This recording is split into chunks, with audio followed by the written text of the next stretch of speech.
एक बार की बात है, तारकासुर नाम के एक असुर ने बड़ी कठोर तपस्या की। उसकी तपस्या से प्रसन्न होकर ब्रह्मा ने उसे वरदान दिया कि उसे सिर्फ शिव जी का पुत्र ही मार पाएगा। इस शक्तिशाली वरदान को पाकर तारकासुर बहुत घमंडी हो गया और उसने स्वर्ग लोक और पृथ्वी लोक पर उपद्रव मचाना शुरू कर दिया। उसके उत्पात से देवता परेशान हो गए। उन्हें शिवजी से तारकासुर को रोकने का एक बार की बात है, तार अनुरोध किया। उस समय तक शिवजी को कोई पुत्र नहीं था। पुत्र बनाने के लिए शिव ने 6 चेहरे बनाए। हर चेहरे पर एक तीसरा नेत्र भी था। इन आंखों से चिंगारियां निकली और उनसे 6 बच्चे बन गए। शिव की पत्नी पार्वती बहुत प्रसन्न हुई और सभी बच्चों को गोद में लेकर गले से लगाने लगी। उन्होंने इन बच्चों को इतने जोर से गले लगाया कि 6 बच्चे मिलकर 6 सिर वाले एक बच्चे में बदल गए। इस बच्चे का नाम कार्तिकेय रखा गया। इस प्रकार शिवपुत्र कार्तिकेय ने देवताओं की सेना लेकर तारकासुर से लड़ाई लड़ी और उसे मार डाला। तभी से कार्तिकेय को युद्ध का देवता कहा जाने लगा। एक धनी व्यापारी था। उसके मन में एक बेटे की चाहत थी। उसने शिव की पूजा की।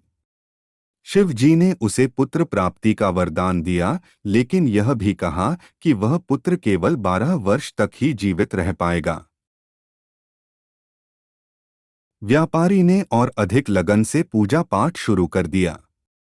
जब उसका बेटा 11 वर्ष का हुआ तो उसने उसे धर्म की पढ़ाई के लिए काशी भेज दिया। रास्ते में लड़का राजधानी में रुका।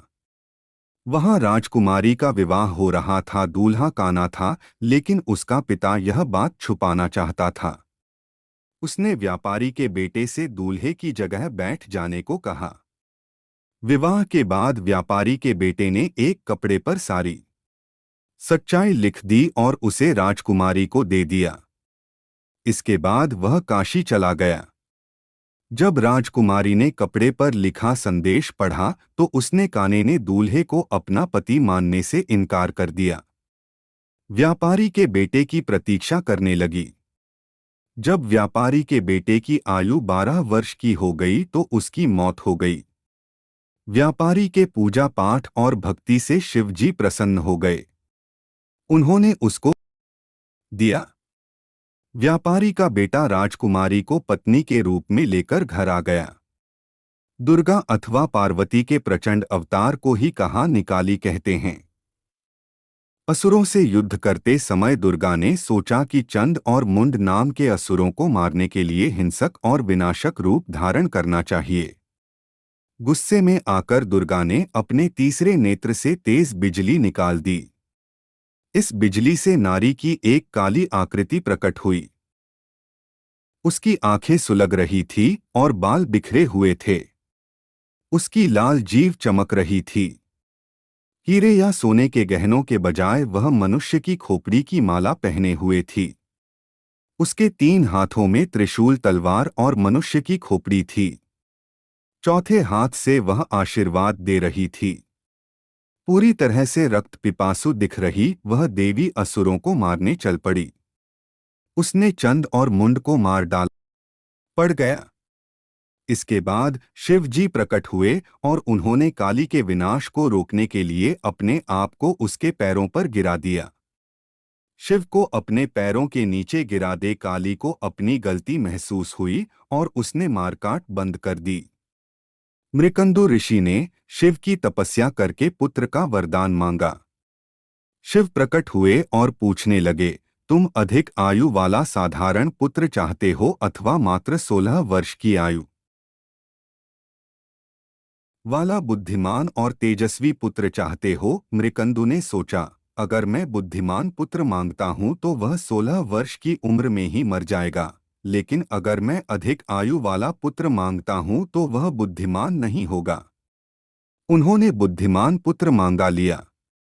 कुछ ही दिनों में उनकी पत्नी ने एक पुत्र को जन्म दिया जिसका नाम उन्होंने मार्कंडेय रखा। वह बहुत सुंदर, बुद्धिमान, दयालु और सभी गुणों से मार्कंडेय 16 वर्ष का होने वाला था तो उसके माता पिता ने उसे उसकी मृत्यु की बात बता दी। मार्कंडेय कहने लगा, मैं नहीं मरूंगा, मैं शिव की पूजा करूंगा। उसने हर दिन शिव की पूजा करनी शुरू कर दी। उसके 16वें जन्मदिन पर यमराज से लेने आ पहुंचे। मार्कंडेय ने उनसे कहा, मुझे अपनी पूजा समाप्त कर लेने दो। यम नाराज हो गए और उन्होंने उसके ऊपर यम पाश फेंका। शिव पहुंची। पार्वती ने भी शिव से अनुरोध किया तो शिव भोले, यमराज ने मेरे भक्तों का अपमान किया था। पार्वती ने कहा, किंतु आपने ही तो कहा था कि मार्कंडेय 16 वर्ष से अधिक नहीं जिएगा, इसीलिए यमराज उसे लेने गए थे। शिव निरुत्तर हो गए।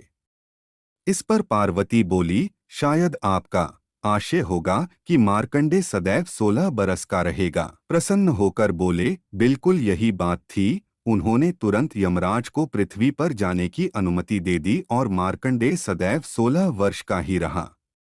ब्रह्मा के बेटे दक्ष की सती नाम की बेटी थी, जो शिवजी से प्रेम करती थी और उनसे विवाह करना चाहती थी। दक्ष अपने आप को शिव से बड़ा मानते थे, इसीलिए उन्होंने सती की बात नहीं मानी। शिव और सती ने दक्ष की इच्छा के बिना ही विवाह कर लिया। एक दिन एक समारोह ने शिव ने दक्ष के सामने खड़े होकर उन्हें प्रणाम नहीं किया। दक्ष ने बहुत अपमान महसूस किया। उन्होंने बदला लेने की ठान ली। दक्ष ने एक यज्ञ कराया और उसने शिव को छोड़कर सारे देवताओं को आमंत्रित किया। सती को बहुत बुरा लगा। वह अपने पिता से मिलने पहुंच गई। दक्ष ने सबके सामने शिव का अपमान किया। सती यह नहीं सह पाई, आहुति में कूदकर अपनी जान दे दी। क्रोधित होकर शिव ने समूचे ब्रह्मांड को नष्ट करने के लिए विनाशकारी नृत्य तांडव शुरू कर दिया। ब्रह्मा ने प्रकट होकर शिव से क्षमा मांगी। शिव मान तो गए, लेकिन उन्होंने दक्ष को शाप दे दिया कि उनका सिर हमेशा बकरी का रहेगा। बाद में सती ने पार्वती के रूप में फिर से जन्म लिया। राजा दक्ष प्रजापति ने अपनी 27 बेटियों का विवाह चंद्रमा के साथ कर दिया था। विवाह के समय उन्होंने चंद्रमा के सामने शर्त रखी थी कि वह अपनी सभी 27 पत्नियों के साथ समान व्यवहार करेगा। चंद्रमा एक एक रात अपनी हर पत्नी के महल में बिताता था, लेकिन अपनी रोहिणी नाम की पत्नी से वह अधिक प्यार करता था। जिस रात को वह रोहिणी के महल में जाता, उस रात वह सबसे अधिक चमकता था। उसकी शेष पत्नियों को यह बुरा लगता था। उन्होंने अपने पिता की दक्ष प्रजापति ने चंद्रमा को श्राप दे दिया कि वह अपनी चमक खो देगा। दिन में सूरज चंद्रमा को अपना दिव्य प्रकाश दे देता था। रात में चंद्रमा दिव्य पेय सोम पीता था, जो कि देवताओं का पेय था। दक्ष के श्राप के कारण देवता अपनी शक्ति का स्रोत हो बैठे। दे सहायता के लिए ब्रह्मा के पास पहुंचे। ब्रह्मा की सलाह पर चंद्रमा ने 1 करोड़ बार मृत्युंजय मंत्र का जाप किया गए और उन्होंने चंद्रमा को श्राप से आंशिक रूप से मुक्त कर दिया। अभी से चंद्रमा सिर्फ कुछ रातों में ही चमकता है।